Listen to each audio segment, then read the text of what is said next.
Hello friends, welcome to Vel Rojan crime diaries. யூஎஸ்ல இருக்க Oklahoma ஸ்டேட்ல ஜெனிஃபர்ங்கிற ஒரு பெண்மணி இருக்காங்க. இந்த ஜெனிஃபரோட வாழ்க்கை சின்ன வயசுல இருந்தே கரடு முரடா இருந்திருக்கு. இந்த ஜெனிஃபரோட அம்மா அப்பா இவங்களுக்கு சின்ன வயசா இருக்கும் போதே அவங்களுக்குள்ள ஏற்பட்ட கருத்து வேறுபாடு காரணமா 2 பேருமே விவாகரத்து வாங்கிட்டு திரும்பி போயிடறாங்க. அப்போ இந்த ஜெனிஃபருக்கு டேவிட்ங்கிற மாதிரி ஒரு சகோதரர் இருக்காரு. ஸோ ஜெனிஃபரோட அம்மா தன்னோட 2 குழந்தைகளையும் கஷ்டப்பட்டு வளர்க்க ஆரம்பிக்கிறாங்க. அப்படி என்னதான் சிங்கிள் பேரண்டா கஷ்டப்பட்டு வளர்த்தா கூட அவங்க கிறிஸ்துவ முறைப்படி ஒரு ஆர்த்தோடாக்ஸான குடும்பத்தில் அவங்கள வளர்க்க ஆரம்பிக்கிறாங்க.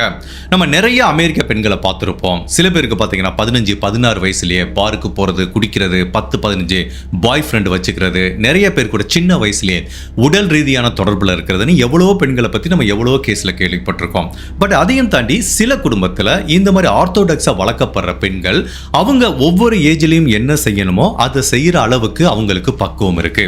இந்த ஜெனிஃபரும் அதே மாதிரி தான். பாய் ஃப்ரெண்டு, பாரு, குடிச்சு கும்மாளம் போடாம தன்னோட அம்மா தன்னை எவ்வளவு கஷ்டப்பட்டு வளர்க்குறாங்களோ அதை புரிஞ்சுட்டு கிறிஸ்துவ மதத்தை பின்பற்றிட்டு ஒரு நல்ல பெண்ணா வளர ஆரம்பிக்கிறாங்க. இந்த டயத்துல 1988 வருஷம் இந்த ஜெனிஃபர் மைக்கேல் அப்படிங்கிற ஒரு நபரை மீட் பண்றாங்க. அவர் யூஎஸ் நேவில ஹெலிகாப்டர் பைலட்டா ஒர்க் பண்ணிட்டு இருக்காரு. அவர் பேசிக்காவே ஒரு நியூக்ளியர் இன்ஜினியர். இந்த ஜெனிஃபர் எப்படி ஒரு ஆர்த்தோடாக்ஸான குடும்பத்துல பிறந்து வளர்ந்தாங்களோ அதே மாதிரி தான் இந்த மைக்கேலும் வளர்ந்ததுனால அவங்க 2 பேத்துக்குள்ள பக்காவான வேவ் லென்த் ஒர்க் அவுட் ஆகுது. சில வருடங்கள் நண்பர்களா பழகுறாங்க, காதலிக்க ஆரம்பிக்கிறாங்க. அதுக்கப்புறம் ஒரு 2-3 வருஷம் கழிச்சு 1991 வருஷம் 2 பேருமே திருமணம் பண்ணிக்கிறாங்க. அப்படி திருமணம் பண்ணிக்கும் போது இவர் இன்னுமே நேவில தான் ஒர்க் பண்ணிட்டு இருக்காரு. ஸோ இவங்க தன்னோட படிப்பை முடிச்சு இவங்க லோக்கல்ல ஒர்க் பண்ணிட்டு இருக்காங்க. ஸோ அவர் நேவில எப்பெல்லாம் லீவு கிடைக்குதோ அப்ப இங்க வந்துட்டு போவாரு. ஸோ என்னதான் தொலை தூரத்துல ஒரு டிஸ்டன்ஸ் ரிலேஷன்ஷிப்ல இருந்தா கூட இவங்களோட உறவு ரொம்ப ஸ்மூத்தா போயிட்டு இருக்கு. இவங்க திருமணத்தை பொறுத்த வரைக்கும் ஜெனிஃபருக்கு இது முதல் மேரேஜ், பட் மைக்கேலுக்கு இது 2வது மேரேஜ். அவரோட முதல் மேரேஜ் தோல்வியில் அடைஞ்சதுனால 2வது யாருமே திருமணம் பண்ணிக்கவே வேண்டாங்கிற மாதிரி சூழ்நிலையில் இருக்கும்போது ஜெனிஃபரை பார்க்கும்போது அவருக்கு பிடிச்சது, சரி இந்த பெண் தனக்கு நல்ல வாழ்க்கை துணையா இருப்பாங்கன்னு சொல்லி அவங்கள திருமணம் பண்ணிக்கிறாங்க. ஸோ இந்த பக்கம் ஜெனிஃபர் ஸ்கூல்ல ஒரு டீச்சரா ஒர்க் பண்றாங்க. அப்புறம் பைபிள் டீச்சிங் பண்ற ஒரு டீச்சராகவும் ஒர்க் பண்ணிட்டு இருக்காங்க. இப்படியே சில வருடங்கள் இவங்க டிஸ்டன்ஸ் ரிலேஷன்ஷிப்லேயே போயிட்டு இருக்கு. ஃபைனலா கொலராடோ ஸ்டேட்ல இருக்கிற கிராண்ட் ஜங்ஷன் அப்படிங்கிற ஊருக்கு இவங்க மூவ் ஆகுறாங்க. அப்படி மூவ் ஆகும்போது இவங்க வாழ்க்கையில பல நல்ல விஷயங்கள் நடக்க ஆரம்பிக்குது. இந்த தம்பதிகளுக்கு ஒரு பெண் குழந்தை பிறக்குது. அந்த குழந்தைக்கு அபிங்கிற மாதிரி பேர் வைக்கிறாங்க. பட் இந்த குழந்தை பிறக்கும் போது அவங்க கணவர் இன்னுமே நேவில தான் ஒர்க் பண்ணிட்டு இருக்காரு. ஜெனரலா ஒரு குழந்தை பிறக்க விட்டு ஒரு பெண்மணிக்கு வந்து பயங்கரமான ஸ்ட்ரெஸ்ஸா இருக்கும். அந்த டயத்துல கணவனோ குடும்ப உறவுகளோ சப்போர்ட் பண்ணலாம். பட் அன்பார்ச்சுனேட்டா உங்க கணவர் நேவில இருக்கிறதுனால ஜெனிஃபர் தன்னோட குழந்தைய வச்சுட்டு ரொம்ப கஷ்டப்படுறாங்க. அவங்களோட ஸ்ட்ரெஸ் நாளுக்கு நாள் அதிகமாயிட்டு போகுது. பட் அவங்க கணவரும் ஒரு நாள் என்ன முடிவு பண்றாருன்னா, சரி நானும் பல வருடங்கள் நேவில ஒர்க் பண்ணிட்டேன், எனக்கும் போர் அடிக்குது, இனிமேல் நம்ம குடும்பமா சந்தோஷமா இருக்கலான்னு இவர் ஒரு மேனுஃபேக்சரிங் கம்பெனில ஒரு இன்ஜினியர் ஜாப் கிடைக்குது. அதனால நேவில வேலை பார்த்த அந்த வேலையை விட்டுறாரு. ஸோ இப்போ கொலராடோ ஸ்டேட்ல இருக்கிற அந்த கிராண்ட் ஜங்ஷன்ங்கிற ஊர்ல ஒரு வீடு வாங்கி இவங்க 3 பேரும் சந்தோஷமான ஒரு குடும்ப வாழ்க்கையை ஆரம்பிக்கிறாங்க. இதுவரைக்கும் தன்னோட கணவர் வேற வெளியூர்ல இருந்தாரு. பல நாள் பிரிஞ்சு கஷ்டப்பட்டு இருந்தோம். இப்ப தன்னோட கணவர் அருகிலே இருக்காரு, தனக்கு ஒரு குழந்தையும் இருக்கு. இந்த தம்பதிகளோட வாழ்க்கை அவ்வளவு சந்தோஷமா போயிட்டு இருக்கு. பட் இதுல ஒரு சின்ன பிரச்சனை என்னன்னா, இவர் ஒரு இண்டஸ்ட்ரியல் கம்பெனில மேனேஜரா ஒர்க் பண்ணிட்டு இருக்காரு. இவரோட வேலை எப்படி இருக்குன்னா, காலையில் 7 மணிக்கு ஷிஃப்ட் ஆரம்பிக்கும், அதுக்கப்புறம் சாயங்காலம் தான் முடியும். பட் அவங்க வீட்டில் எல்லாருமே 6:30-7 மணிக்கு தான் எந்திரிப்பாங்க. ஸோ இந்த மைக்கேல் காலைல 5:30 மணிக்கு எந்திரிப்பாரு, 6 மணிக்கு குளிச்சு கிளம்பி 6:15 போயிடுவாரு. ஸோ அவங்க மனைவியும் குழந்தையும் 6:30 மணிக்கு தான் எழுந்திருப்பாங்க. பட் இவர் என்ன பண்ணுவார்னா, போயிட்டு ஒரு சாயங்காலம் 5-6 மணிக்கு வீட்டுக்கு வந்துருவாரு. பட் இவர் ஏர்லியா எந்திரிச்சு போனதுனால அங்கே ஆஃபீஸுக்கு போனதுக்கப்புறம் பேசிக்காக தன்னோட வேலையெல்லாம் முடிச்சதுக்கப்புறம் தன்னோட மனைவிக்கும் குழந்தைக்கும் கால் பண்ணுவார். என்னாச்சு, எந்திரிச்சிட்டிங்களா, குழந்தை ஸ்கூலுக்கு போயிட்டாளா, நீ என்ன பண்ண போறங்கிற மாதிரி ரெகுலரா பேசுறது ஒரு வழக்கமா வச்சிட்டு இருந்திருக்காரு. அந்த மாதிரி தான் நவம்பர் மாசம் 13ஆம் தேதி 2001 வருஷம் இவர் காலையில் 5:30 மணிக்கு எழுந்து கிளம்பி ஆஃபீஸுக்கு போறாரு. ஆஃபீஸுக்கு போனதுக்கு அப்புறம் ஒரு 8-9 மணிக்கு தன்னோட மனைவிக்கு ஃபோன் பண்ணி பார்க்குறாரு. அவங்க ஃபோனை எடுக்கல. அதுக்கப்புறம் ஒரு 11-12 மணிக்கு ஃபோன் பண்ணி பார்க்குறாரு. அப்பவும் அவங்க ஃபோனை எடுக்கல. இது இவருக்கு ரொம்ப வித்தியாசமா இருக்கு. இது வரைக்கும் அவங்க மனைவி ஃபோனை எடுக்காம இருந்ததே இல்லை. 2 மணிக்கு ஃபோன் பண்றாரு, ஃபோனை எடுக்கல. 3 மணிக்கு ஃபோன் பண்றாரு. அப்போ ஒரு வாய்ஸ் மெயில் கொடுக்குறாரு.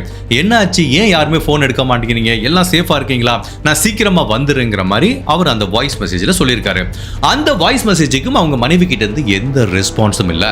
இப்படியே சில நேரங்கள் உருண்டோடி போக போக இந்த மைக்கேலுக்கு அளவுக்கு அதிகமான பதட்டம் வர ஆரம்பிக்குது. அப்போ ஒரு 4-4:30 மணி இருக்கும். இதுக்கு மேல நம்ம வெயிட் பண்ண வேணாம், ரொம்ப ஸ்ட்ரெஸ் ஆயிருது, வீட்டுக்கு போய் பார்த்துடலான்னு போறாரு. வீட்டோட முன் கதவுகள் திறக்கப்பட்டிருக்கு. வீடே நிசப்தமா இருக்கு. வீட்டு கதவை திறந்துட்டு உள்ள போனாரு. அப்போ பெட்ரூம்ல அவர் பார்த்த காட்சி அவரோட இருதயத்தை ஒரு செகண்ட் ஃப்ரீஸ் ஆகுற மாதிரி ஒரு கடுமையான வலியை கொடுக்குது. அதாவது இந்த பெட்ரூம்ல மைக்கேல் என்ன பார்க்கறாருன்னா, பெட்ல எங்க பார்த்தாலும் ரத்த கரைகளா இருக்கு. அதுக்கப்புறம் அந்த பெட்டுக்கு கீழேயும் ரத்த கரைகளா இருக்கு. அதுக்கப்புறம் லிவிங் ரூம்லயும் கொஞ்சம் ரத்தம் இருக்கு. பட் அதுக்கப்புறம் இந்த ரத்த கரைகள் எங்கேயுமே இல்ல. வீட்டுக்குள்ள அவரோட மனைவியும் காணோம், குழந்தையும் காணோம். இப்போ இவருக்கு ஒண்ணுமே புரியல, இந்த வீட்டுக்குள்ள என்ன நிகழ்ந்திருக்குன்னு. உடனே பதட்டமான இந்த மைக்கேல் 911க்கு கால் பண்றாரு. அடுத்த 10 நிமிஷத்துக்குள்ள 15 நிமிஷத்துக்குள்ள போலீஸ் டிபார்ட்மெண்ட், பாராமெடிக் டீம் எல்லாருமே வராங்க. ஃபர்ஸ்ட் ஆஃப் ஆல் இந்த கிரைம் சீனை பார்க்கும்போது போலீஸுக்கு தோன்ற விஷயம் என்ன அப்படின்னா, எந்த விதமான ஃபோர்ஸ் என்ட்ரியும் இல்ல. தட் மீன்ஸ் இந்த வீட்டுக்குள்ள வந்து ஜெனிஃபரையும் அவங்க குழந்தையும் கடத்திட்டு போயோ இல்ல கொலை பண்ண நபருக்கு கண்டிப்பா அவங்க பரிச்சயமான ஒருத்தனா தான் இருக்கணுங்கிறது தெரியுது. ஸோ கதவை திறந்து தான் அந்த நபரை நம்பி வீட்டுக்குள்ள விட்டுருக்காங்க. ஸோ இந்த கிரைம் சீன்ல இன்னுமே குழப்பமாக்குற விஷயம் என்ன அப்படின்னா, பெட்டில் எங்க பார்த்தாலும் ரத்த கரையா இருக்கு, பெட்ரூமுக்கு கீழே ரத்த கரையா இருக்கு, பட் ஹாலில் கொஞ்சம் இடத்துல ரத்த கரையா இருக்கு. இதுக்கப்புறம் எங்கேயுமே ரத்தம் இல்லை. இப்போ இவங்களை கொலை பண்ண அந்த கொலைகாரன் இவங்க உயிரோடு இருந்திருக்கலாம், இறந்து போயிருக்கலாம், கடத்திட்டு போயிருக்கலாம், எப்படினாலும் சரி அவங்கள தரதரன்னு இழுத்துட்டு போயிருக்கும் போது டிராகிங் மார்க்னு சொல்லுவாங்க, அந்த கால் தடங்களோ கை தடங்களோ அந்த ரத்த கரைகளோ இருந்திருக்கணுமே. பட் எங்கேயுமே அந்த மாதிரி ரத்த கரைகள் இல்லைங்கிறதான் போலீஸுக்கு மிகப்பெரிய குழப்பத்தை உண்டு பண்ணுது. பிகாஸ் இவ்வளவு ரத்தம் இருக்கிறதுனால ஜெனிஃபரா உங்க குழந்தைக்கு ஒரு மிகப்பெரிய காயம் ஏற்பட்டிருக்கு, ரத்தப்போக்கு அதிகமா நிகழ்ந்திருக்கு. அப்படிப்பட்டவங்க தானே எழுந்து நடந்து போயிருக்க வாய்ப்பு இல்லை. அவங்கள தரதரன்னு இழுத்துட்டு போனா இந்த வீடு ஃபுல்லா ரத்தமா இருக்குமே. ஷூ பிரிண்ட் இருக்கணும், இல்லனா ஃபுட் பிரிண்ட் இருக்கணும், ஃபிங்கர் பிரிண்ட் இருக்கணும், பட் எதுவுமே இல்லையே. இந்த மாதிரி வித்தியாசமான ஒரு கிரைம் சீனை டிடெக்டிவும் பார்த்ததில்ல, ஃபாரன்சிக் டீமும் பார்த்ததில்ல. மேலும் போலீஸை குழப்புற மாதிரி இந்த கிரைம் சீன் எப்படி இருக்குன்னா, அங்க விலையுயர்ந்த நகைகள் இருக்கிற சில ஜுவல்லரி பாக்ஸ் இருக்கு. அந்த பாக்ஸ் ஓபன் செய்யப்பட்டிருக்கு. பட் அதுக்குள்ள இருக்க நகைகளை யாருமே திருடிட்டு போல. அதுக்கப்புறம் ஜெனிஃபருக்கு சொந்தமான பர்ஸ் கீழே கிடக்கு. அதுக்குள்ள இருக்க பணங்களும் சுத்தி நிறைய பொருட்களும் சிதறி கிடக்கு. அதுக்கு உள்ள இருக்கிற பணத்தையும் யாரும் எடுத்துட்டு போல. சோ கண்டிப்பா இது ஒரு ராபரிக்காக செய்யப்பட்ட கொலை இல்லைங்கிறது தெரியுது. அப்போ இவங்க 2 பேத்தையும் யாரு கடத்திட்டு போயிட்டாங்க, இல்ல கொலை பண்ணிட்டாங்களா அப்படிங்கிற பலவிதமான கேள்விகள் போலீஸுக்கு முன் வந்து நிக்குது. பட்டப்பகல்ல வீட்டுல தனியா இருந்த ஜெனிஃபரையும் அவங்க 6 வயசு பொண்ணையும் கடத்திட்டு போன அந்த நபர் யாரு, அவங்க 2 பேத்தையும் உயிரோட கண்டுபிடிச்சாங்களாங்கிற பலவித குழப்பங்களும் திருப்பங்களும் நிறைஞ்ச யூஎஸ்ல இருக்க கொலராடோ ஸ்டேட்ல நடந்த ஒரு வித்தியாசமான ட்ரூ கிரைம் கேஸ் தான் இன்னைக்கு நம்ம இந்த வீடியோல பார்க்க போறோம். வழக்கம் போல இந்த வீடியோல இருந்து நம்ம வாழ்க்கைக்கு தேவையான பல விஷயங்களை கத்துக்க போறோம். சோ கடைசி வரைக்கும் ஸ்கிப் பண்ணாம பாருங்க. அப்படி இந்த 2 பேத்துக்கும் என்ன நிகழ்ந்ததுங்கிறத நம்ம தெரிஞ்சுக்கிறதுக்கு முன்னாடி உங்க டைம் 2 செகண்ட்ஸ் எனக்காக ஸ்பெண்ட் பண்ணி என்னோட வீடியோஸ் உங்களுக்கு பிடிச்சிருந்துச்சுன்னா லைக் பண்ணிட்டு கமெண்ட் பண்ணுங்க. இன் கேஸ் என்னோட சேனலை இது வரைக்கும் நீங்க சப்ஸ்கிரைப் பண்ணாம பார்த்தீங்கன்னா மறக்காம சப்ஸ்கிரைப் பண்ணி என்ன சப்போர்ட் பண்ணுங்க. மேலும் இந்த கேஸுக்குள்ள ஃபர்தரா போறதுக்கு முன்னாடி கடந்த 2-3 நாளா எனக்கு நடந்த ஒரு வித்தியாசமான அனுபவத்தை நான் உங்ககிட்ட ஷேர் பண்ணிக்கணும்னு ஆசைப்படுறேன். உங்களுக்கு எல்லாத்துக்கும் தெரியும், நான் மரண அறுவை சிகிச்சைன்னு ஸ்டோரி எழுதுவேன். நம்ம சேனல்ல கூட சில வெப் சீரிஸ் மாதிரி போட்டிருந்தேன். நம்ம ஆடியன்ஸ் கூட நிறைய பேர் அதை அப்ரிஷியேட் பண்ணியிருந்தாங்க. அதை பார்த்து சின்ன சின்ன நம்ம புதுசா டைரக்ட் பண்ண விருப்பப்படுறவங்களா அந்த கதையை எப்படியாவது திரைப்படமாவோ வெப் சீரிஸ் ஆக்கணும்னு முயற்சி பண்ணிட்டு இருக்காங்க. இந்த மாதிரி சூழ்நிலையில் அவங்களுக்கு கொஞ்சம் சப்போர்ட் பண்ணிட்டு இருக்கேன். அப்போ போன வாரம் எனக்கு என்ன ஆச்சு, ஒரு கால் வந்தது. அந்த காலில் பண்ண நபர் என்ன சொன்னார், சார் இந்த மாதிரி இந்த வீடியோவை பார்த்தோம், எங்கள் டைரக்டர் சார் உங்ககிட்ட பேசணும்னு சொல்கிறாருன்னு சொன்னாங்க. யாருன்னு கேட்டேன். அவங்க டைரக்டர் கே பாக்கியராஜ் உங்ககிட்ட பேசணும்னு சொன்னாருன்னு சொன்னாங்க. எனக்கு பயங்கர சர்ப்ரைஸாக இருந்துச்சு. அவர் எவ்வளோ பெரிய கதை எழுதுகிறவர், திரைக்கதை, அவங்க எவ்வளோ படம் பண்ணியிருக்காங்க. அப்படிப்பட்ட ஒரு டைரக்டர் நம்மளுக்கு கால் பண்ணி பேசுறது சர்ப்ரைஸாக இருந்துச்சு. சில சமயம் இது ஏமாத்து வேலையாக கூட இருக்குமோன்னு நினச்சேன். அடுத்த 5 மினிட்ஸில் எனக்கு கால் வந்தது. அவர் தான் பேசினார். நம்மளுக்கு தெரியும் சாரோட குரல். கிட்டத்தட்ட ஒரு 1/2 மணி நேரம் இந்த கதையை பற்றி என்கிட்ட பேசினார். ரொம்ப நல்லா இருந்துச்சு, நல்லா எழுதியிருக்கீங்க, இதில் சில சேஞ்சஸ் பண்ணால் இதை நல்ல படமாக எடுக்கலாம் அப்படிங்கிற மாதிரி அவர் சொன்னார். அதுக்கப்புறம் ரொம்ப கேஷுவலாக ஒரு 1/2 மணி நேரம் பேசிகிட்டு இருந்தார். அப்போ அவர் என்ன சொன்னார், நீங்கள் ஒரு நாள் வீட்டுக்கு வாங்களேன், நம்ம இன்னும் கொஞ்சம் நிறைய டிஸ்கஸ் பண்ணலான்ட்டு ஃபோனை வச்சுறாரு. சரி, நம்ம பாக்கியராஜ் சார் கால் பண்ணிட்டாரு, பரவாயில்ல, நம்ம ஸ்டோரியை பார்த்து அவ்வளோ பெரிய டைரக்டர் கால் பண்ணது எனக்கு அன்றைக்கி ஃபுல்லாக ரொம்ப ஹாப்பியாக இருந்துச்சு. அட்லீஸ்ட் நம்ம அந்த கதை எழுதுறதுல ஒரு சரியான திசையை நோக்கி பயணம் பண்ணிட்டு இருக்கோம்னு ரொம்ப ஹாப்பியாக இருந்துச்சு. சரி, அவர் ஏதோ கால் பண்ணாரு, மறந்துருப்பாருன்னு நினச்சேன். 2 நாளைக்கு முன்னாடி திரும்ப அவரே கால் பண்ணார். டைரெக்டாக கால் பண்ணிவிட்டு, இன்னைக்கு வரீங்களா, சாயங்காலம் வீட்டுக்கு வரீங்களான்னு கேட்டார். சரி சார்ண்ணே. நேற்று சாயங்காலம் அவர் வீட்டுக்கு போயிருந்தேன். கிட்டத்தட்ட ஒரு 2.5 மணி நேரம், 5 மணிக்கு போனேன், 7:30 மணி வரைக்கும் பேசிகிட்டு இருந்தோம். அப்போது நான் எழுதின இன்னொரு கதையை கேட்டார், ஒரு சீரியல் கில்லர் கதை. இப்போ உங்ககிட்ட எப்படி சொல்லுவேன், அப்படி கையை ஆட்டிட்டு சொல்கிற மாதிரி பாக்யராஜ் சார்கிட்ட 1 மணி நேரம் அந்த கதையை சொன்னேன். ரொம்ப பொறுமையாக கேட்டார். அவருக்கு ரொம்ப பிடிச்சிருந்துச்சி. அதில் சின்ன சின்ன லூப் ஹோல் இருந்துச்சு, அதை எப்படி என்ஹான்ஸ் பண்ணலாங்கிற மாதிரி ஐடியா சொன்னார். அப்புறம் அவரோட சினிமா அனுபவம், அவர் ஒரு கதை சொன்னார். ஸோ நல்ல ஹாஸ்பிட்டாலிட்டி, நல்ல ரெஸ்பெக்டாக ட்ரீட் பண்ணாங்க.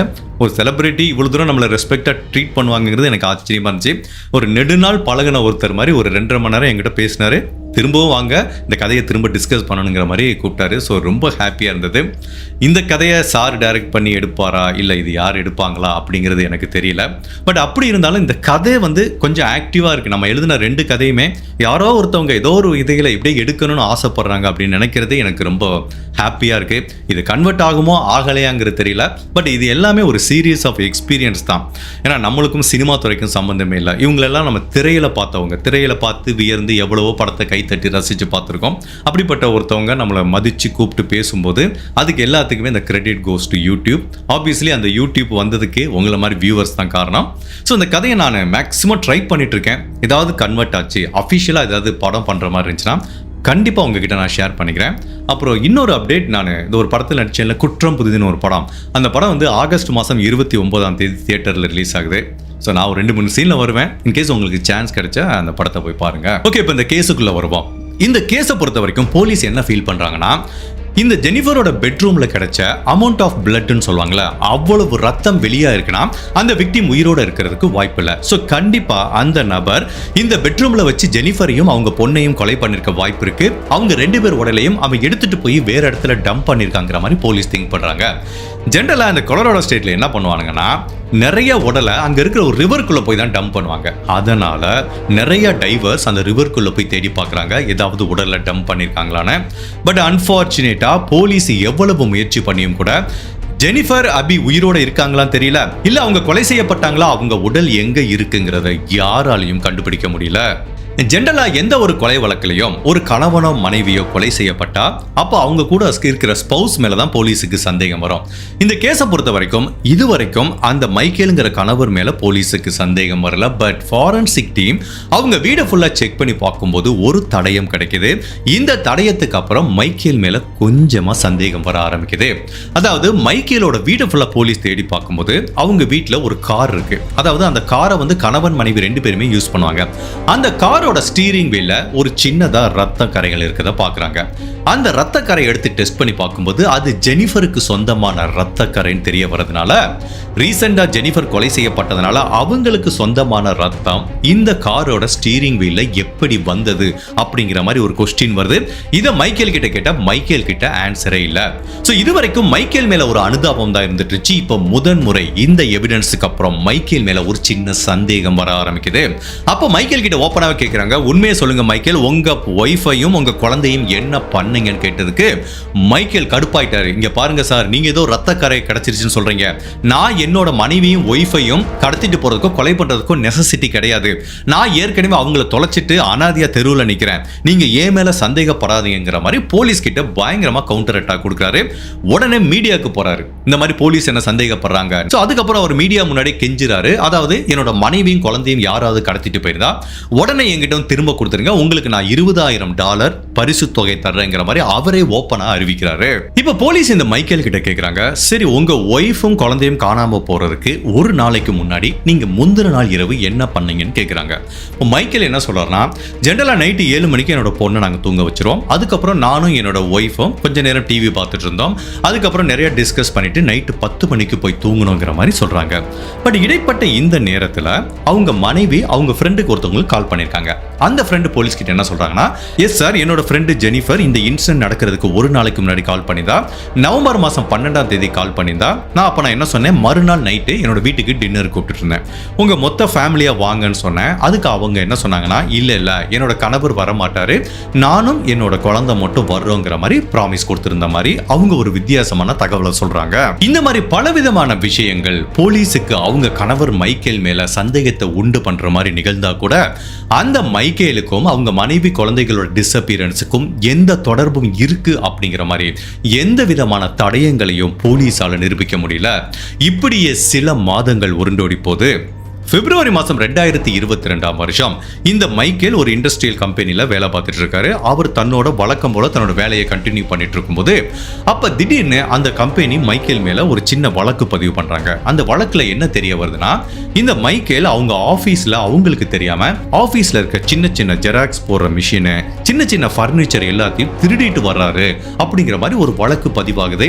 இது உண்மையிலே எல்லாத்துக்கும் பயங்கர ஷாக் ஆகுது. பிகாஸ் மைக்கேல் அப்படிங்கிறவரு ஒரு ஆர்த்தோடாக்ஸான குடும்பத்தை சேர்ந்தவர், கிறிஸ்துவ மதத்து மேல அளவுக்கு அதிகமான ஈடுபாடோட இருக்கிறவர், ஒரு பக்காவான ஃபேமிலி மேன். தன்னோட ஒய்ஃபையும் மனைவியும் தொலைச்சிட்டு நிற்கும் போது அவர் எதுக்காக ஒரு சில்றத்தனமா தான் ஆபீஸ்ல வேலை பார்க்குற இடத்துல இந்த மாதிரி பொருட்களை திருடிட்டு வர்றாருங்கிற கொஸ்டின் அவர் மேல போலீஸுக்கு வருது. அப்ப போலீஸ் என்ன பண்றாங்க, இவங்கிட்ட ஏதோ ஒரு தப்பு இருக்கு, அது என்னன்னு போலீஸால கண்டுபிடிக்க முடியல. சரி, ஒண்ணு பண்ணுவோம், திரும்ப அவங்ககிட்ட போய் விசாரணை பண்ணலான்னு மைக்கேலோட வீட்டுக்கு போறாங்க. போன் பண்ணி கேட்கறாங்க. அவர் வாங்க சாருங்கிறார். இவங்க வீட்டை போய் கதவை தட்டுறாங்க, யாருமே திறக்கல. பட் என்னடா இது, அப்பாயின்மெண்ட் கொடுத்துருக்காரு, மைக்கேல் வீட்டில் இல்லைன்னு போலீஸ் இன்னுமே கதவை தட்டி பார்க்குறாங்க, ஓப்பன் பண்ணல. அப்படி கதவுல அப்படி லேசாக கை வச்சு பார்க்குறாங்க, டோர் ஓப்பன் ஆயிடுது. உங்க வீட்டுக்குள்ள மைக்கேல் கூப்பிட்டுக்கிட்டு போறாங்க. பட் பாத்ரூம்ல இருந்து தண்ணி டேப் ஓபன் பண்ண சத்தம் கேட்குது, தண்ணி லீக் ஆயிட்டு இருக்க சத்தம் கேட்குது. உடனே போலீஸ் ஆபீசர் போயிட்டு பாத்ரூம் கதவை தட்டுறாங்க. அதுக்குள்ள இருந்து ரெஸ்பான்ஸ் இல்லை. பட் உள்ள யாரோ குளிச்சிட்டு இருக்க மாதிரி தெரியுது. பட் அந்த பாத்ரூம் கதவும் ஓபன் செய்யப்பட்டிருக்கு. அப்படி மெதுவா கதவை திறந்துட்டு ஓபன் பண்ண போலீஸ் மிரண்டு போயிட்டாங்க. பாத் டப்ல தண்ணி திறக்கப்பட்டிருக்கு. இந்த மைக்கேல் தன்னோட கையை கட் பண்ணிட்டு தற்கொலைக்கு முயற்சி பண்ணிருக்காரு. அளவுக்கு அதிகமான ரத்த போக்கு ஏற்பட்டிருக்கு. பட் சரியான டயத்துல அவரை பிடிச்சி போலீஸ் அவரை ஹாஸ்பிட்டல் அட்மிட் பண்ணி உயிரை காப்பாத்திடுறாங்க.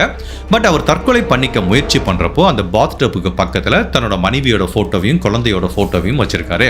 இதை பார்க்கும்போது போலீஸுக்கே ஒரே குழப்பமா இருக்கு. இவன் தான் அவங்க குடும்பத்தை ஏதோ பண்ணிருப்பானான்னு தோணுது. இப்ப தன்னோட மனைவியோட இழப்பையும் தன்னோட குழந்தையோட இழப்பையும் தாங்கிக்க முடியாம இவன் தற்கொலை பண்றானா, இவன் எப்படி அந்த கிரைமை பண்ணிருக்க முடியும் அப்படிங்கிற மாதிரி இப்ப போலீஸே குழப்பமான ஒரு சூழ்நிலையில தான் இருக்காங்க.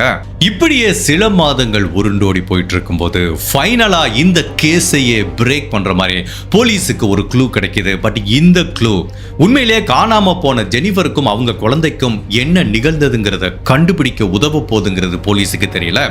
அதாவது இந்த மைக்கேல் எங்க வேலை பார்க்கறாரோ அந்த ஆபீஸ்ல வேலை பார்க்குற ஒரு கோவர்க்கர் போலீஸ் டிபார்ட்மெண்ட் கால் பண்ணி சொல்றாரு, சார், நெடுநாள் ஒரு விஷயம் என் மனசை உறுத்திட்டே இருக்கு. நான் அது ஒரு பெரிய விஷயமா நினைக்கல. பட் இப்ப நடக்கிற நிகழ்வுகளை வச்சு பார்க்கும்போது அது முக்கியத்துவம் வாய்ந்த விஷயம் மாதிரி எனக்கு தெரியுதுங்கிறாரு. சரி, சொல்லுங்க என்ன நிகழ்ந்தது அப்படின்னு கேட்டா, எப்போ இந்த ஜெனிஃபரும் அவங்க பொண்ணும் காணாம போனாங்களோ அந்த நவம்பர் மாதம் 13ஆம் தேதி இந்த மைக்கேல் என்ன பண்ணியிருக்காரு, வீட்டுக்கு போயிருக்காரு. அவர் வீட்டில இருந்து 2 பெரிய அட்டைப்பெட்டியை எடுத்துட்டு வந்திருக்காரு. அந்த அட்டைப்பெட்டியை பேலட் ஜாக்னு ஒன்று சொல்லுவாங்க, அது ஒரு சின்ன வண்டி மாதிரி இருக்கும், அதில் வச்சு தள்ளிட்டு வந்திருக்காரு. அதோட வெயிட் அதிகமாக இருந்ததுனால அதை ட்ராஷ் கேனில் குப்பை தொட்டியில் போகிறதுக்காக, அவங்க ஆஃபீஸில் பெரிய குப்பை தொட்டி இருக்கும், அதில் போகிறதுக்காக தள்ளிட்டு வந்திருக்காரு. அப்போ அந்த ஆஃபீஸில் வேலை பார்க்குற சில லேபர்ஸ் என்ன கேட்டிருக்காங்க, ஐயோ சார், நீங்கள் எவ்வளோ பெரிய இன்ஜினியர், நீங்கள் எதுக்கு சார் இதை தள்ளிட்டு இருக்கீங்க, நாங்கள் உங்களுக்கு உதவி பண்ணுறோன்னு கேட்டிருக்காங்க. இல்லை இதை நான் பார்த்துக்கிறேன்னு சொல்லிட்டு இவரும் அந்த வண்டியை அப்படி தள்ளிட்டே போயிருக்காரு. அந்த ஆபீஸ்ல ட்ராஷ் காம்பாக்டர்னு ஒன்று இருக்கும். அதாவது இப்படி குப்பையெல்லாம் பெருசா இருக்கும்போது அந்த மிஷினுக்குள்ள போட்டா அதை அப்படியே காம்பாக்ட் ஆக்கி கொஞ்சம் அதோட பருமனை குறைச்சி அதுக்கப்புறம் அங்க இருக்கிற குப்பை தொட்டியில போடும். அதுக்கப்புறம் அது லாரியில எடுத்துட்டு போயிட்டு லேண்ட் ஃபில்ங்கிற ஒரு ஏரியால போடுவாங்க. இப்போ இந்த கோவர்க்கர் என்ன சொல்றாருன்னா, இவர் ஒரு பெரிய இன்ஜினியர் சார், இவர் எதுக்கு சார் 2 அட்டைப்பெட்டியில குப்பையை கொண்டு போய் போடணும், அதுதான் எனக்கு கொஞ்சம் உறுத்தலா இருக்கு, நீங்க இதை விசாரிங்க அப்படிங்கிற மாதிரி சொல்றாங்க. இதை எப்போ சொல்றாங்க, இந்த இன்சிடென்ட் நடந்து ஒரு 5-6 மாசம் கழிச்சு சொல்றாங்க. பட் அப்பதான் போலீஸுக்கு புரியுது, இந்த மைக்கேல் ஏற்கனவே ஆபீஸ்ல இருந்து பர்னிச்சர் அதெல்லாம் திருடிட்டு போயிருக்கான். இப்போ 2 அட்டைப்பெட்டிங்கிறாங்க.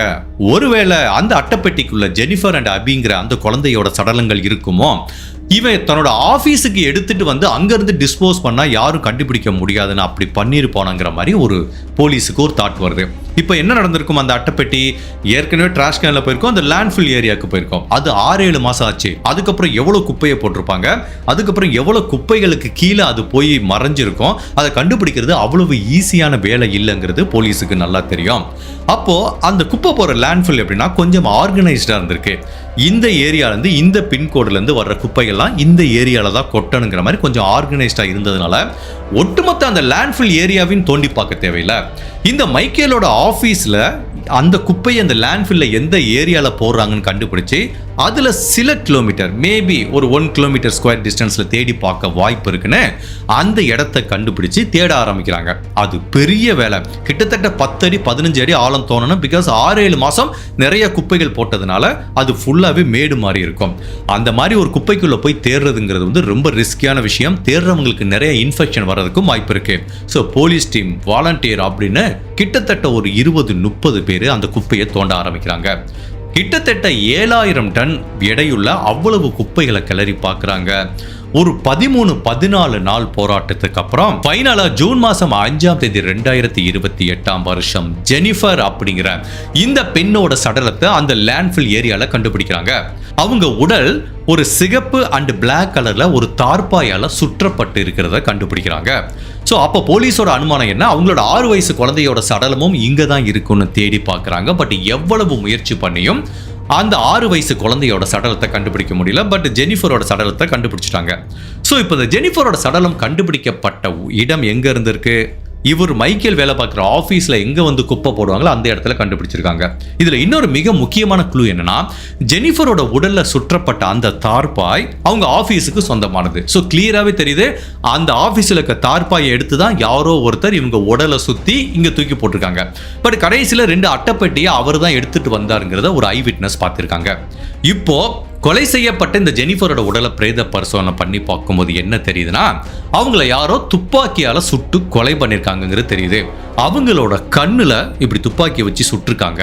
பிளஸ் அவங்க உடம்ப பிரேத பரிசோதனை பண்ணி பார்க்கும்போது பேத்தாலஜிஸ்ட் என்ன சொல்றாங்கன்னா, இவங்க தூங்கிட்டு இருக்கும்போது, நல்ல தூக்கத்தில் இருக்கும்போது துப்பாக்கியை வச்சு கண்ணில் வந்து சுட்டிருக்காங்க. ஸோ அதுக்குரிய தடயங்களையும் கண்டுபிடிக்கிறாங்க. ஸோ இது எல்லாத்தையும் வச்சு பார்க்கும்போது கிரைம் சீனோட போலீஸ் கம்பேர் பண்ணி பார்க்குறாங்க. பெட்ரூமில் நல்ல ரத்தம் இருக்கு, பெட்ல இருக்கு, கீழே இருக்கு, அதுக்கப்புறம் லிவிங் ரூம்ல கொஞ்சம் இருக்கு. ஸோ அதுக்கப்புறம் எங்கேயுமே ரத்தம் இல்லைங்கிறதுனால மேபி மைக்கேல் என்ன பண்ணிக்கலாம், அந்த பெட்ரூம்குள்ள வச்சு தன்னோட ஒய்ஃபையும் மனைவியும் கொலை பண்ணி அட்டைப்பட்டிக்குள்ள அவங்க உடலை வச்சு மேபி ஏதாவது ஒரு சின்ன ட்ராலி மாதிரி எடுத்துட்டு வந்து ஆஃபீஸில் இருக்கிற ட்ராஷ் கேன்ல தூக்கி போட்டு போயிருக்கலாம். இதுதான் நடந்திருக்கும். அப்படிங்கிறதுனால என்னதான் இந்த கொலையை மைக்கேல் தான் பண்ணாரு அப்படிங்கிறதுக்கு எந்த விதமான பிசிக்கல் எவிடன்ஸும் இல்லாம இருந்தா கூட, ஃபாரன்சிக் எவிடன்ஸும் இல்லாமல் இருந்தால் கூட சில ஐ விட்னஸ் பார்த்துருக்காங்க. அதாவது 2 பெரிய பாக்ஸை தள்ளிட்டு போனதையும், அந்த கடைசியில் ஜெனிஃபரோட உடல் சுற்றப்பட்ட தார்பாய், அதுக்கப்புறம் இந்த மாதிரி சில சர்க்கம்ஸ்டான்ஷியல் எவிடன்ஸை வச்சு பார்க்கும்போது மைக்கேல் தான் அந்த கொலையை பண்ணியிருக்க வாய்ப்பு இருக்குன்னு ஜெனிஃபரை கொலை பண்ண குற்றத்துக்காக அவங்க கணவர் மைக்கேலை இந்த இன்சிடென்ட் நடந்து ஒரு 8 மாசம் கழிச்சு அரெஸ்ட் பண்றாங்க. இப்போ போலீஸ் மைக்கேல் கிட்ட கேட்குறாங்க, எதுக்காக உங்க மனைவியை நீங்க கொலை பண்ணுங்கன்னு. அப்போ மைக்கேல் சொல்றாரு, என்னோட மனைவியை நான் கொலை பண்ணல, நீங்க உண்மையான குற்றவாளியை தப்பிக்க விட்டுட்டீங்கன்னு அவர் சொல்றாரு. இப்போ போலீஸ் மைக்கேலோட வீடை ஃபுல்லா சோதனை போடும்போது மைக்கேலோட கம்ப்யூட்டர்ல பல விதமான விஷயங்களை கண்டுபிடிக்கிறாங்க. அதாவது சின்ன குழந்தைகள் சம்பந்தப்பட்ட தவறான போட்டோஸ், வீடியோஸ் அப்படிங்கிற மாதிரி பல விதமான விஷயங்களை கண்டுபிடிக்கிறாங்க. மேலும் அவருக்கு பாலியல் தொழில் பண்ற பல பெண்களோட தொடர்பு இருக்கு. அவங்க கிட்ட போயிட்டு வர எவிடன்ஸையும், அதுக்கப்புறம் இந்த மாதிரி முழு நிர்வாணமா மசாஜ் பண்ற சென்டருக்கு அடிக்கடி போயிட்டு வர்றதையும் கண்டுபிடிக்கிறாங்க. அதை எல்லாத்தையும் தாண்டி அவர் பல பெண்களோட தொடர்புல இருக்கிறது, சின்ன சின்ன குழந்தைகள் கிட்ட தவறா பேசினதுன்னு பல விதமான தடயங்களை கண்டுபிடிக்கிறாங்க. இது உண்மையிலேயே போலீஸுக்கு மட்டுமல்ல, அந்த சொசைட்டில இருக்க எல்லாத்துக்குமே பயங்கர அதிர்ச்சியை கொடுக்குது. மைக்கேல் அப்படிங்கிறவர் நேவியிலிருந்து வந்தவர், அவரும் கடவுள் பக்தி மிகுந்தவர், ஒரு ஆர்த்தோடாக்ஸான குடும்பத்தை சேர்ந்து வந்தவருங்கிற மாதிரி தான் ஒரு பிம்பம் இருந்துட்டு வருது. பட் அந்த பிம்பத்துக்கு பின்னாடி ஒரு மிகப்பெரிய கருப்பு பக்கம் இருக்குங்கிறத யாராலையுமே யூகிக்க முடியல. இதை எல்லாத்தையும் தாண்டி போலீஸ் இன்னும் டீப்பா விசாரிக்கும் போது இந்த இன்சிடென்ட் நடக்கிறதுக்கு 2 நாளைக்கு முன்னாடி இந்த கொலை செய்யப்பட்ட ஜெனிஃபர் என்ன பண்ணிருக்காங்க, ஒரு லாயரை மீட் பண்ணிருக்காங்க. என்னோட கணவர் என்ன ரொம்பவே கொடுமைப்படுத்துறாரு, தவறான முறைக்கு என்ன உறவுக்கு அழைக்கிறாரு, சின்ன சின்ன பசங்கிட்ட தப்பா நடக்கிறாரு, அவர்கிட்ட நிறைய தவறான பழக்க வழக்கம் இருக்கிறதுனால எங்களுக்குள்ள இடைப்பட்ட இந்த உறவு இனிமேல் தொடர வாய்ப்பில்லை, எனக்கு டிவோர்ஸ் வேணுங்கிற மாதிரி ஒரு லாயரை கன்சல்ட் பண்ணி இவங்க டிவோர்ஸ் பண்றதுக்குரிய எல்லா ப்ரொசீஜரையும் ஸ்டார்ட் பண்ணதுக்குரிய தடயங்களையும் கண்டுபிடிக்கிறாங்க. இதை எல்லாத்தையும் தாண்டி அந்த வீடு இன்னுமே முழுவதா சோதனை பண்ணும்போது கடைசியா ஜெனிஃபர் ஒரு டைரி எழுதி வச்சிருக்காங்க. அதுல தன்னோட கணவரை பத்தியும் ஏன் அவர்கிட்ட இருந்து தனக்கு டிவோர்ஸ் வேணுங்கிறத பத்தியும் அவர் எவ்வளவு விதமான அபியூஸ் பண்ற மோசமான கேரக்டர்ங்கிறதையும் எழுதி வச்சிருக்காங்க. அதாவது அந்த டைரியில என்ன எழுதி வச்சிருக்காங்கன்னா, இந்த மைக்கேல் உண்மையிலேயே வெளி உலகத்துல இருக்கிற மாதிரி ஒரு நல்ல மனுஷன்லாம் கிடையாது, அவனுக்கு நிறைய பெண்களோட தவறான உறவு இருக்கு, அதுக்கப்புறம் தவறான நிறைய இந்த போட்டோஸ் வீடியோஸ் இதெல்லாத்தையும் பார்த்துட்டு அதே மாதிரி நீயும் பண்ணணுங்கிற மாதிரி தவறான பாலியல் உறவுக்கு தன்னை வர சொல்லி துன்புறுத்துறதா அவங்க மென்ஷன் பண்ணியிருக்காங்க. இவங்க எப்படின்னா ஒரு ஆர்த்தோடாக்ஸான குடும்பத்தை சேர்ந்தவங்க, என்னதான் கணவன் மனைவி அப்படிங்கிற மாதிரி ஒரு தாம்பத்திய வாழ்க்கையில இவங்க வாழ்ந்துட்டு இருந்தா கூட இவனோட எக்ஸ்பெக்டேஷன் எப்படி இருக்குன்னா, ஏதோ 4 வீடியோ பார்த்துட்டு அந்த மாதிரி தன்னோட மனைவி கூட உறவு வைக்கணுங்கிற மாதிரி தவறான எண்ணங்கள் இவனுக்கு இருந்துட்டு இருக்கு. அதை தாண்டி இவன் நிறைய பாலியல் தொழில் பண்ற பெண்களோட தொடர்பு வச்சிருக்காங்க. சின்ன சின்ன பெண்கள் கிட்ட தவறா பேசுனது, ஏன் குழந்தைகள் கிட்ட தவறா பேசுனதுக்குரிய தடயங்கள் கூட இருக்கிறதுனால இந்த மாதிரி ஒருத்தங்க கூட இனிமேல் நான் வாழ விரும்பல, அதே மாதிரி அவங்க கிட்ட இருந்து டிவோர்ஸ் வேணும்னு கேட்டா தன்னை அடிச்சு துன்புறுத்துறாங்கிற மாதிரி பலவிதமான தகவலை எழுதி வச்சிருக்காங்க. ஸோ இந்த எவிடன்ஸ் எல்லாம் தான் மைக்கேலுங்கிறவன் எவ்வளவு கொடூரமானவன், எதுக்காக அவங்க மனைவி அவங்க கிட்ட இருந்து விவாகரத்து வாங்கணுங்கிற மாதிரி முடிவு எடுத்தாங்கிறது தெரிய வருது. ஸோ ஆப்வியஸ்லி என்ன நடந்திருக்கலாங்கிற மாதிரி போலீஸ் திங்க் பண்றாங்கன்னா, இப்போ மனைவி இவங்க கிட்ட இருந்து விவாகரத்து வாங்குறதுக்கு பலவிதமான உண்மைகளை போய் லாயர்கிட்ட சொல்லியிருக்காங்கன்னா நாளை கோர்ட்லையும் அதை சொல்றதுக்கு வாய்ப்பு இருக்கு. அப்படி வெளி உலகத்துக்கு தெரிய வந்தா இந்த உலகத்துல இவ்வளவு நாள் நம்ம கட்டி காத்த இமேஜ், அந்த பிம்பம் உடைஞ்சு போயிருவேங்கிற பயத்துல தான் தன்னோட மனைவியை கொலை பண்ணிருக்க வாய்ப்பு இருக்குங்கிற மாதிரி திங்க் பண்றாங்க. சரி, மனைவியை கொலை பண்ணியிருந்தா குழந்தைய எதுக்கு கொலை பண்ணிருக்கணும் பார்த்தா, மேபி அவங்க மனைவியை கொலை பண்ணும்போது அவங்க குழந்தை வந்திருக்கலாம், வேற வழியே இல்லாம அவங்க குழந்தையும் கொலை பண்ற மாதிரி ஒரு சூழ்நிலை ஏற்பட்டிருக்கலாங்கிற மாதிரி தான் சொல்றாங்க. ஸோ போலீஸோட அனுமானம் என்னன்னா, காலையில இவங்க தூங்கிட்டு இருக்கும்போது துப்பாக்கியை வச்சு தன்னோட மனைவியை சுட்டிருக்கான். அப்போ அவங்க பொண்ணு வந்திருக்கு, அதையும் சுட்டிருக்கான். ஸோ 2 அட்டைப்பட்டியில் அவங்க உடலை வச்சு தன்னோட கார்ல வச்சு அவனோட ஆஃபீஸ்க்கு எடுத்துட்டு போயிருக்கான். அந்த டைத்தில் தான் மேபி இவன் கையில் அந்த சின்ன பிளட் அந்த காரோட ஸ்டேரிங் வீலுக்கு வந்திருக்கலாம். அதுக்கப்புறம் அவங்க ஆஃபீஸில் இருக்க ட்ராஷ் கேன்ல இதை அப்படியே காம்பேக்ட் பண்ணி அதை தூக்கி போட்டிருக்கலாம். ஸோ அந்த உடல் லேண்ட் ஃபில்க்கு போயிருக்கு. பட் அன்ஃபார்ச்சுனேட்டா கடைசி வரைக்கும் அந்த சின்ன பொண்ணோட உடலை போலீஸால கண்டுபிடிக்க முடியல.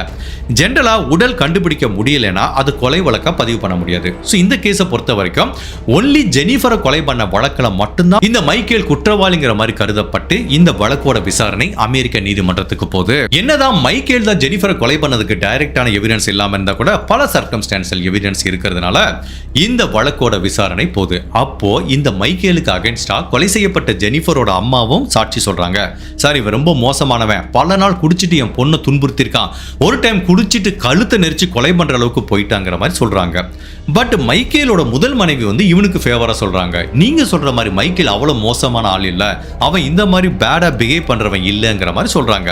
ஸோ இப்படி என்னதான் முன்னுக்கு பின் முரணா பல தகவலை சொன்னா கூட இந்த மைக்கேலுக்கு அகைன்ஸ்டா நிறைய ஆதாரங்கள் இருக்கிறதுனால ஜெனிஃபரை கொலை பண்ண குற்றத்துக்காக இந்த மைக்கேலுக்கு அமெரிக்க நீதிமன்றத்தில் பரோல்ல வெளிவர முடியாத மாதிரி ஆயுள் தண்டனை கொடுக்குறாங்க.